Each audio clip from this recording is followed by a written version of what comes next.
আমরা চাই আমাদের মৃত্যুর পর যেন জানাজা হয়, এইভাবে শিয়াল কুকুরের মতো আমরা মরতে চাই না। প্লিজ আমাদেরকে বাঁচান, আমাদেরকে রক্ষা করুন। সকল স্তরের মানুষের কাছে আমাদের অনুরোধ, স্টুডেন্ট মানুষ, যত ধরনের মানুষ আছে সবাই আমাদেরকে রক্ষা করতে হেল্প করুন। প্লিজ হেল্প করুন, প্লিজ। আপনাদের কাছে আকুল আবেদন। আমাদের এখান থেকে 12 জন মানুষ মারা গেছে। আসসালামু আলাইকুম দেশবাসী, আপনারা সবাই কেমন আছেন? আপনারা সবাই হয়তো ইতিমধ্যে জানেন যে আমরা 30 জন লোক একসাথে রাশিয়াতে আসছিলাম। 30 জন একসাথে আসার পরে আমাদেরকে আমাদের এজেন্সি 2 জন রাশিয়ানের হাতে উঠাই দিছিল।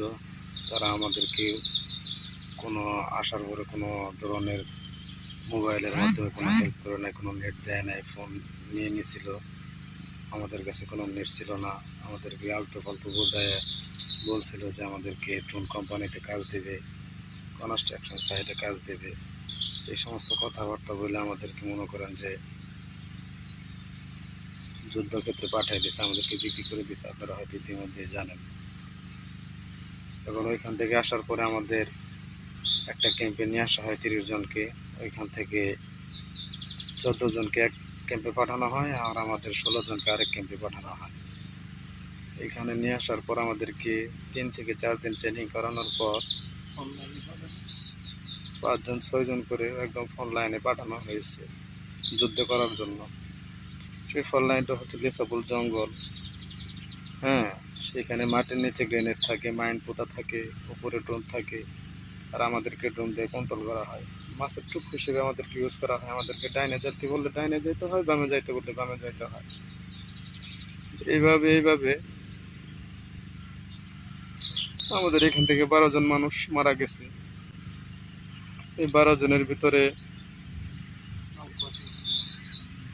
12 জন মানুষ মারা গেছে পরিপূর্ণ বলতে পারবো না, আপনারা হয়তো জানেন।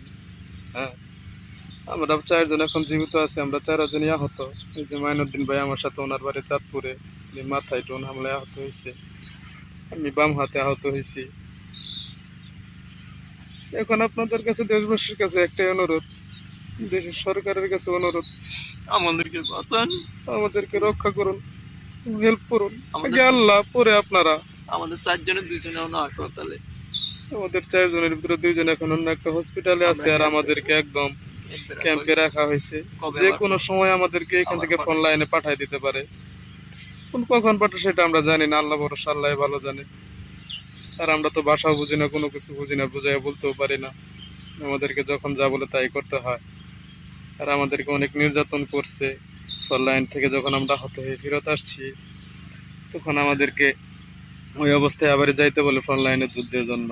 এখন আমরা যাই নাই বিধায় আমাদের মারধর করছে, মাটির নিচে ভাঙ্গার আটকায় রাখছে 5 থেকে 6 দিন।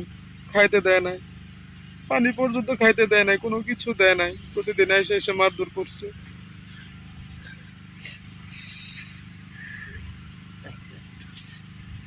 আপনাদের কাছে একটা অনুরোধ, দেশের প্রধানমন্ত্রীর কাছে অনুরোধ, আমাদেরকে বাঁচান, চেষ্টা করেন, আমাদের সবাইকে রক্ষা করতে হেল্প করেন। দেশবাসীর কাছে একটাই অনুরোধ। আর সবার বাড়িতে ছোট ছোট বাচ্চা আছে, আমার বাড়িতে একটা 5 মাসের বাচ্চা আছে। আমরা তো এই জীবন চাই নাই। আমরা আসছিলাম শুধুমাত্র ডাল ভাত খেয়ে বাঁচার জন্য, আমাদেরকে এভাবে বিক্রি করে দিছে।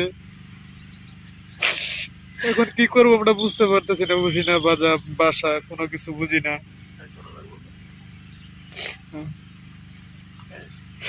আমাদেরকে রক্ষা করুন প্লিজ, আমাদেরকে রক্ষা করতে হেল্প করুন। আপনাদের কাছে একটাই অনুরোধ, সকল স্তরের জনগণের কাছে একটাই অনুরোধ, আপনারা আমাদেরকে রক্ষা করতে হেল্প করুন। আমরা চাই দেশে যাই মরতে, আমরা মুসলিম। আমরা চাই আমাদের মৃত্যুর পর যেন জানাজা হয়, এইভাবে শিয়াল কুকুরের মতো আমরা মরতে চাই না। প্লিজ আমাদেরকে রক্ষা করতে হেল্প করুন। আপনাদের কাছে একটাই আহ্বান। আর আমরা ফোন চালাচ্ছি এখানে, লুকায় লুকায় একটা ফোন কিনছি হসপিটালে নেওয়ার পর। তারা এখানে জানে না যে আমাদের কাছে ফোন আছে, লুকায় লুকায় ব্যবহার করতেছি। আমরা দেশের থেকে যে মোবাইলগুলো আনছি, তারা সে মোবাইলগুলো নিয়ে নিছে। এখন পরে আল্লাহ, আল্লাহর পরে মানুষ। আমরা তো মাত্র চেষ্টা করতে পারি। সকল স্তরের মানুষের কাছে আমাদের অনুরোধ, স্টুডেন্ট মানুষ, যত ধরনের মানুষ আছে সবাই আমাদেরকে রক্ষা করতে হেল্প করুন, প্লিজ হেল্প করুন প্লিজ। আপনাদের কাছে আকুল আবেদন। তা না হলে যে কোনো সময় আমাদের ফোন লাইনে পাঠাই দিবে, আমরা মারা যেতে পারি যে কোনো সময়, ড্রোন হামলায়, গ্রেনেড মামায়, অথবা মাইন্ডে পাপড়ে মারা যেতে পারি। এইভাবে মৃত্যু চাই না আমরা। আমরা চাই আমাদের মৃত্যুর পর আমাদের জানাজা হোক, আমাদের ফ্যামিলির কাছে মরতে চাই আমরা। প্লিজ হেল্প করুন, হেল্প করুন, আমাদের বাঁচাতে সাহায্য করুন প্লিজ। প্রধানমন্ত্রীর কাছে একটাই আকুল আবেদন, আমাদের বাঁচানোর জন্য আপনি হেল্প করুন, প্লিজ হেল্প করুন। আপনি চাইলে সম্ভব, আমরা যতদূর জানি। আর 14 জনের কি অবস্থা সেটা তো আমরা জানি না এখন পর্যন্ত। আমাদের 16 জনের ভিতরে 4 জন মাত্র জীবিত আছে এখন, তাও সবাই আহত। কখন না কখন আবার পাঠাই দিবে সেটা আমরা বলতে পারি না। আর আমার বাড়ি হচ্ছে জামালপুর যারা 2 নং শরীফপুর ইউনিয়ন গোদাসিমলা গ্রামে। আমার বাড়ি চাঁদপুর জেলা ফরিদগঞ্জ থানা 16 নং রূপসা দক্ষিণ ইউনিয়ন পশ্চিম কাউনিয়া মসজিদ বাড়ি। আর বেশি কিছু বলতে পারবো না, যে কোনো সময় লোকজন চলে আসবে। প্লিজ আমাদেরকে রক্ষা করুন, উপরে আল্লাহ পরে আপনারা আমাদেরকে রক্ষা করতে হেল্প করুন প্লিজ। আমরা এভাবে মরতে চাই না। আল্লাহ হাফেজ।